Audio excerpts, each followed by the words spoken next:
Bueno, vamos a comenzar la clase de volumen. Una vez que nosotros tengamos ya definidas nuestras figuras o las líneas, cómo es que vamos a querer nuestros objetos, que fue lo que hicimos en el ejercicio anterior, vamos a comenzar a darle volumen por medio de diferentes técnicas. Además del volumen del objeto, como este, por ejemplo, este cubo tiene volumen porque tiene una perspectiva caballera. Este círculo puede llegar a ser una esfera solamente iluminándolo para darle volumen. Hay varios tipos de dar volumen a los objetos. Nosotros vamos a ver 3 y esto tiene que ver con el ejercicio siguiente para elaborar un bodegón. Ustedes van a hacer el bodegón con la técnica del encaje, que fue la pasada, y una vez que tengan ya sus figuras, vamos a comenzar con el volumen. La primera forma para dar volumen a un objeto es el asurado. Imaginemos que yo tengo mi iluminación aquí. Eso quiere decir que va a estar la luz y la sombra. El asurado es una técnica que es con líneas. Entonces vamos a comenzar.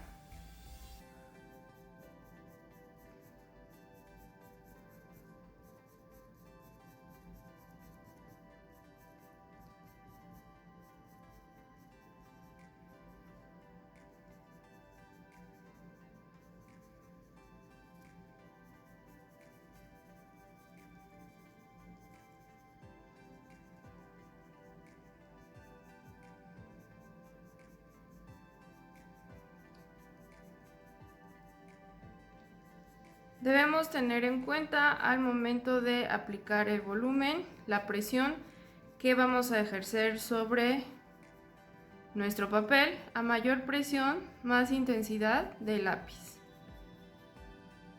Si aquí, por ejemplo, ya quiero empezar a quitar sombra, hago líneas más separadas y más suaves. Y aquí incluso mucho más suaves y más separadas para dar ese efecto de que aquí se va iluminando mi figura. Ahora el sentido para el asurado es que donde quiero más sombra es donde voy a empezar, porque lo que hago es presionar y soltar, y así vamos a ver que estos líneas o estos hilitos que voy haciendo también se van haciendo más tenues en la punta. Si quiero agregar más intensidad al volumen inferior, entonces lo que voy a hacer es presionar más para acentuar el contraste de mis sombras. Cruzo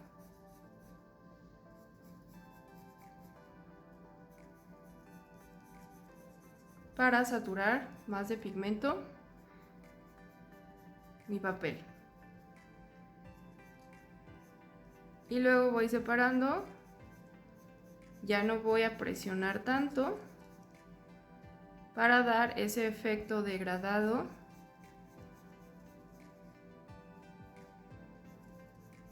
a mi forma.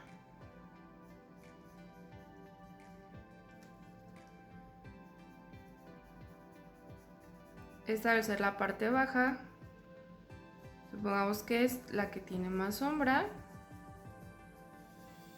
Y aquí tengo la primera técnica, que es de asurado. Esta es muy utilizada ya por los dibujantes que son más experimentados, porque a diferencia de otras dos que vamos a ver, esta es mucho más rápida al momento de ir captando las sombras y da este efecto como texturizado a nuestros objetos. La segunda, esto lo estoy haciendo todo con el lápiz 6B, recuerden que los B son los más suaves. La segunda técnica Es como si estuviéramos tal cual dibujando o coloreando. Suponiendo que aquí está mi iluminación. Lo que voy a hacer es que en las partes donde hay más sombra voy a saturar de pigmento, es decir, voy a hacer mucha más presión. Si quisiera una sombra más intensa, entonces voy a cambiar al lápiz más oscuro, que es el 9B. Pueden ver ahí la diferencia. Esto me va a dar sombras mucho más intensas, más oscuras. Va a llegar un punto en donde, a pesar de todo el pigmento que yo le esté poniendo a mi soporte, ya no se va a hacer más oscuro. Ese es el límite del lápiz. Entonces yo lo que voy a hacer es comenzar a dibujar donde vea que hay más sombra y presiono el papel, lo voy llenando de pigmento, lo voy llenando de pigmento. Y ahora sí ya me voy a ir a un estado más gris de mi dibujo. Entonces voy a cambiar de lápiz, voy a regresar al 6B, voy a presionar y voy a comenzar a soltar o a dejar de presionar tanto para irme a un gris más claro que el que tenía.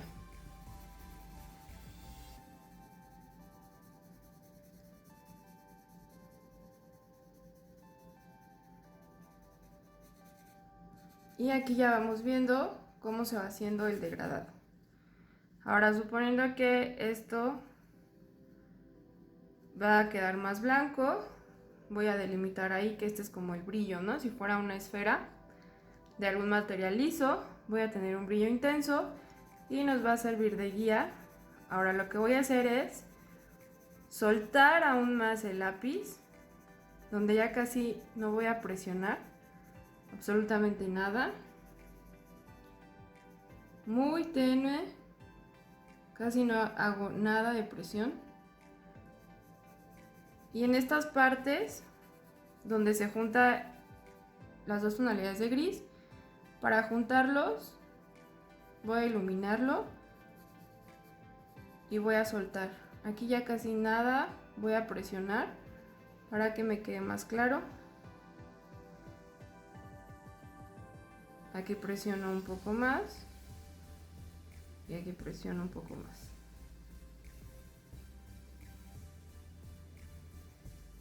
Esta es mi guía, entonces para que no se vea ahí esa línea, voy a dejar de presionar. Aquí casi nada,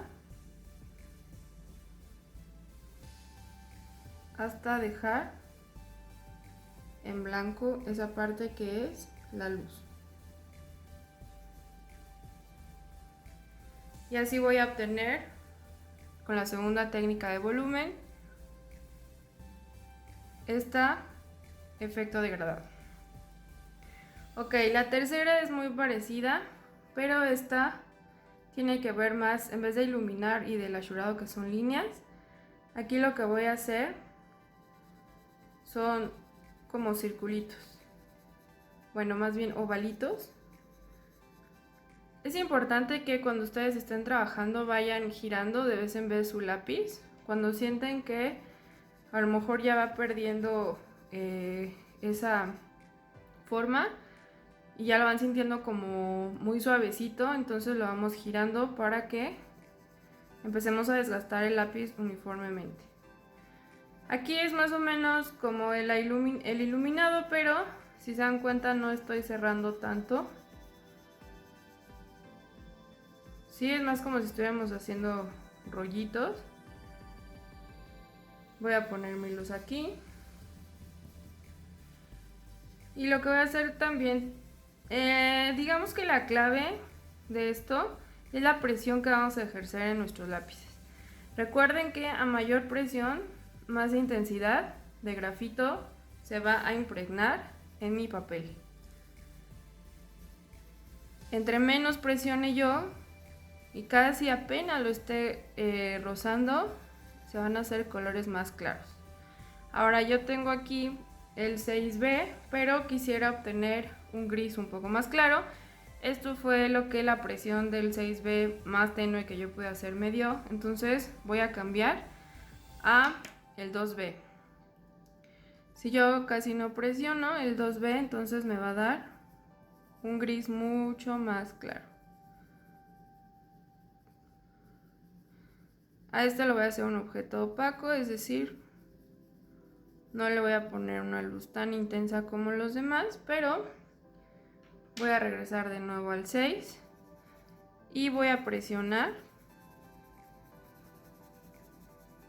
Cuando llegue a las partes que yo quiera más grises, suelto, y a las partes que quiero más oscuras, presiono. Suelto, presiono.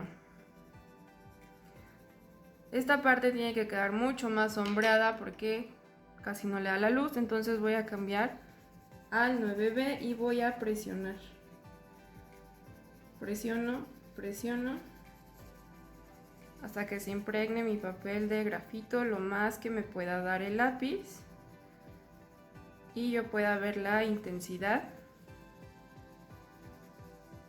de mi diferencia entre los sombreados.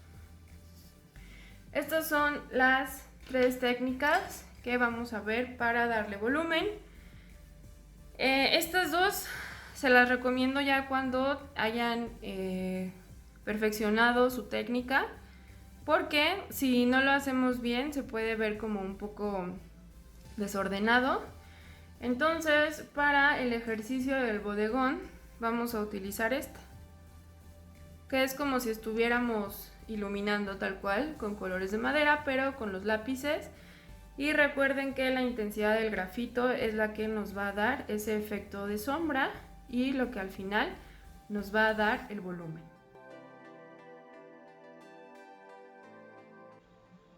Ok chicos, bueno, este es el bodegón que les voy a pedir que dibujen.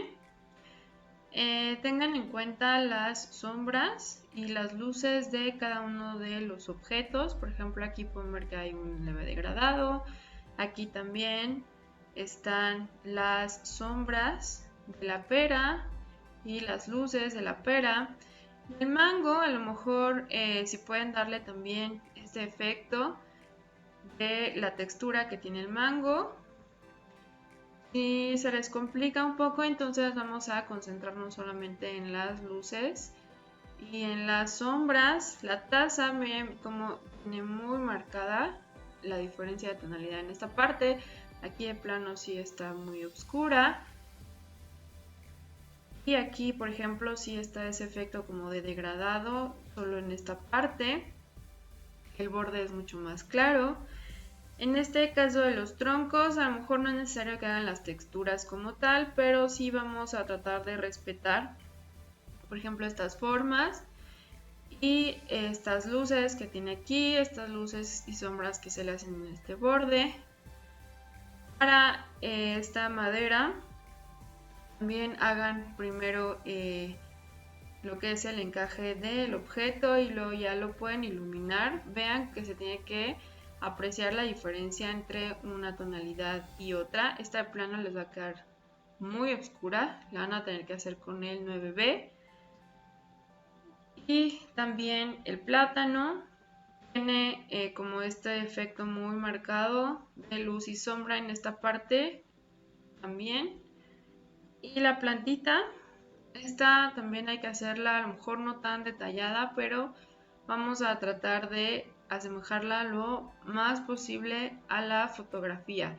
Ahora yo les recomiendo que hagan, de acuerdo a lo que estamos viendo en los ejercicios, el encaje de las formas primero, es decir, primero voy a hacer el encaje de mi macetita, cómo va a quedar, después voy a hacer como este bloque, después voy a hacer, a lo mejor estos son como cilindros, por eso los elegí, son 3 cilindros, entonces hago mis cilindros y luego hago la forma de mi tacita y al final voy a poner estas dos figuras que son las que están de frente para terminar de hacer mi encaje.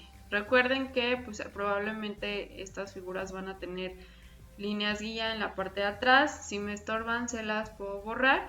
Y una vez que ya haya hecho el encaje con figuras geométricas, voy a proceder a detallar ya las líneas finales, que son las que van a definir mis objetos ya como tal. Y cuando termine, cuando tenga ya mis objetos en línea, es decir, ya sé más o menos, ya me va a quedar la proporción de la taza, la proporción de la maceta, de las frutas, entonces ya procedo a dar sombreado. Les voy a pedir de favor que antes de que comiencen su sombreado me manden cómo les quedó el bodegón para que yo pueda revisar las formas y si ya están un poco más proporcionadas, ya procedan a dar el volumen. Entonces, por favor, me mandan cuando ya tengan sus líneas. Cuando ya tengan las líneas y ya se los apruebe yo, le proceden a dar las sombritas. Y el volumen, como se los expliqué en el video, por favor, chicos.